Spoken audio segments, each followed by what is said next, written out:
Hello and welcome to the third of this series of daily Bible studies in the run-up to Easter.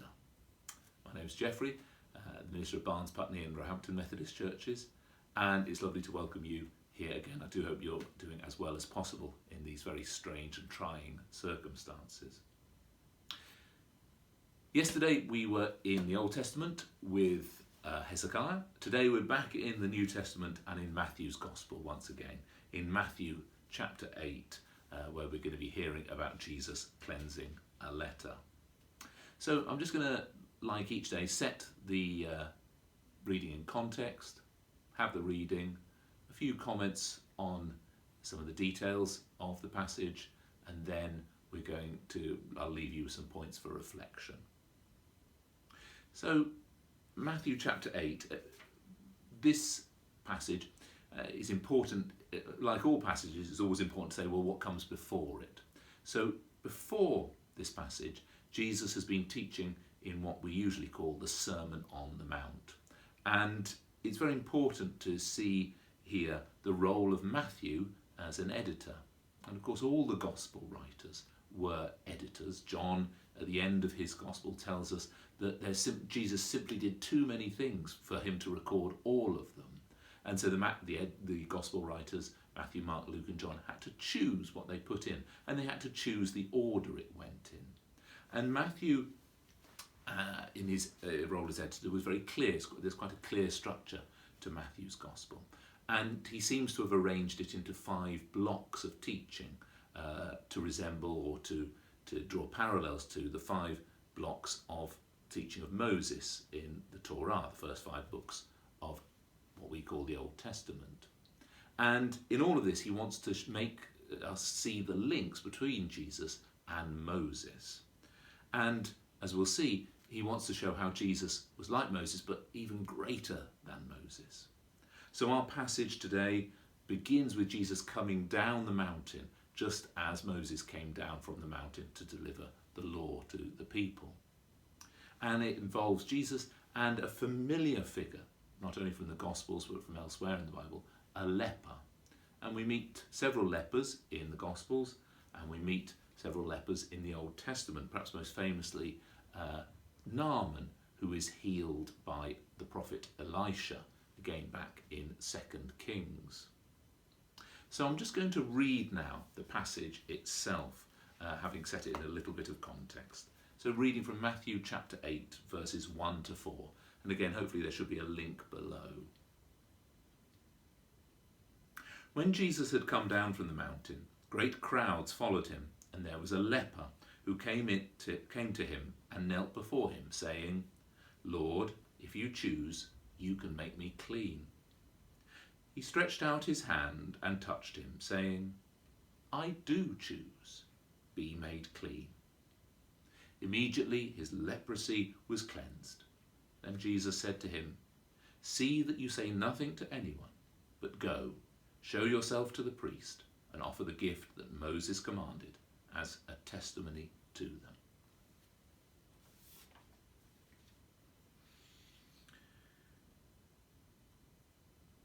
Now there's a couple of things I wanted to say about this passage. And firstly is the importance of Jesus cleansing a leper. Lepers have a very key role in the Gospels, and the Gospel writers record Jesus cleansing them in particular because it is a sign of who Jesus is. Jesus, of course, as the Gospel writers all make clear, is the Messiah, the Christ, the long-expected one. And later in Matthew's Gospel, in Matthew 11, verses 4 to 5, John the Baptist sends messengers from his prison cell to Jesus saying, "Well, are you the Messiah?" And Jesus doesn't say yes or no. He says, "Go and tell John what you hear and see. The blind receive their sight, the lame walk, the lepers are cleansed." In other words, the cleansing of the lepers is a key sign that he is the Messiah. And we know this from other sources as well, that the cleansing of the lepers, and because of, we know our Old Testament, that cleansing the lepers was seen as not only a prophetic sign, it was something that the prophets did, as we've heard, Elisha and Moses. It was also an eschatological one. It's a fancy word from the Greek eschaton, meaning end. It was a sign that the messianic age had come. But again, the gospel writers make clear that Jesus is more than a prophet, because unlike Elisha, he doesn't have to send the leper to a river to be cleansed. He doesn't have to do any fancy. He just says, be clean, and he is clean. And that sets Jesus apart from the prophets who've gone before him, but also it sets him apart very clearly from contemporary healers and magicians who we know about from other sources, who had to use magic incantations, magic words, wands, rings, and such like. So Jesus just speaks, and it is so. It's a clear sign of this there, who Jesus is. Jesus is the Messiah. The second thing is that if you're interested in these things, there's quite an interesting debate about biblical leprosy, about what is exactly it involves. The Greek word lepra just means scaly, and we now think that leprosy involved a huge variety of diseases that cause the skin complaint, that cause the skin to erupt, even things possibly like eczema. And we now think that modern day leprosy, usually called Hansen's disease after the physician who first catalogued it, is not the same. It's not the same as for example, the people the leprosy mission try to help and serve, that terrible disease that people still suffer from in many parts of the world. It was a variety of conditions, and what is clear, and perhaps it wasn't quite as contagious and as terrible as we sometimes think from films like Ben-Hur and such like.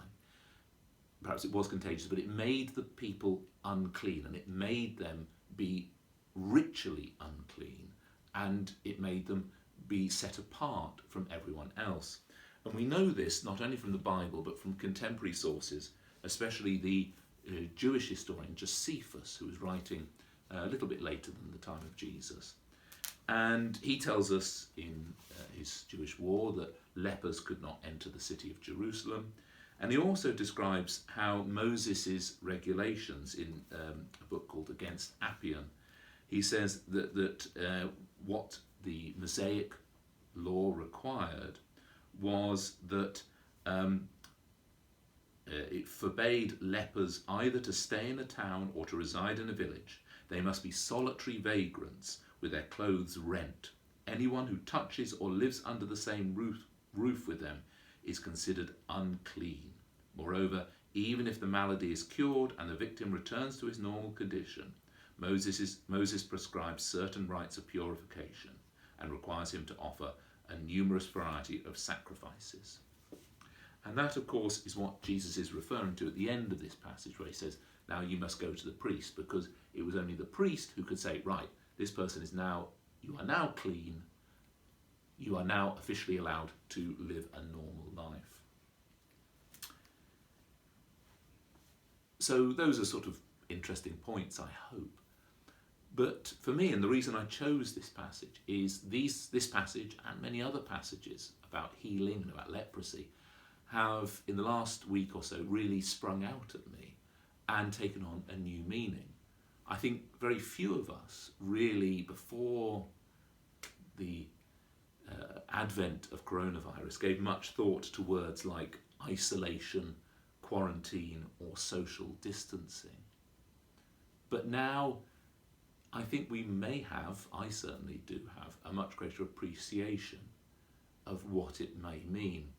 I was doing my weekly shop, as we're allowed to, in Sainsbury's a few days ago, and we were allowed in a few at a time, and we had to stand in a queue 2 meters apart.